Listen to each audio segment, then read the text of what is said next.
On est dans une situation de fibrillation ventriculaire sans pouls. Nous sommes aux urgences pédiatriques. Simulation de l'arrêt cardiaque d'un bébé. L'équipe médicale s'active. Des parents totalement désemparés. Il faut gérer au mieux leur stress. Attendez 2 secondes, j'ai besoin de me concentrer.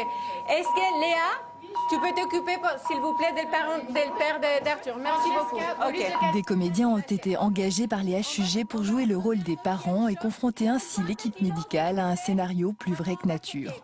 Le but de cette opération, pouvoir proposer le plus souvent possible aux parents de rester auprès de leur enfant dans des situations critiques. On sait que quand les parents assistent à une situation de réanimation où il y a un décès derrière, le fait d'assister, ça diminue le stress post-traumatique, ça diminue la dépression, ça améliore le deuil. Les parents voient vraiment que tout a été fait jusqu'au maximum. Votre bébé est en train de faire un trouble du rythme cardiaque, c'est-à-dire que son cœur ne bat pas normalement. J'essaie de faire, par exemple, un contact oculaire très fort, de dire, écoutez, je suis là avec vous, avec votre enfant, mais en même temps, je dois m'occuper de votre enfant pour faire mon mieux à niveau médical. Depuis ses 7 ans, Laura, qui souffre d'une malformation cardiaque, a souvent dû être admise aux urgences pour des arrêts respiratoires.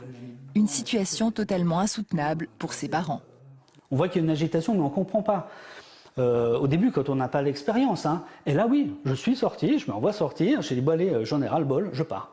Et je m'en rappelle aussi, parce que ça c'est une anecdote qui est restée avec nous, il y avait l'infirmier responsable du matériel, et sur le coup de la colère, de l'émotion, je lui ai dit écoute, je descends dans le parc, je vais boire un coup, et tu as intérêt quand je remonte que ton appareil il marche. Colère, incompréhension, autant de sentiments qu'il faut apprendre à gérer des deux côtés. Mais le temps aura permis au papa de Laura de réagir autrement.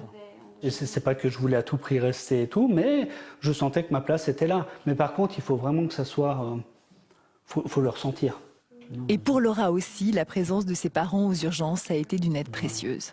Même si les infirmières, il y en a une ou deux qui viennent, qui nous sourient, puis qui nous disent « ça va mieux », ou qui essayent de nous rassurer, moi je trouve que quand on se réveille, qu'on ouvre les yeux et qu'on voit le visage de son parent, c'est beaucoup plus rassurant.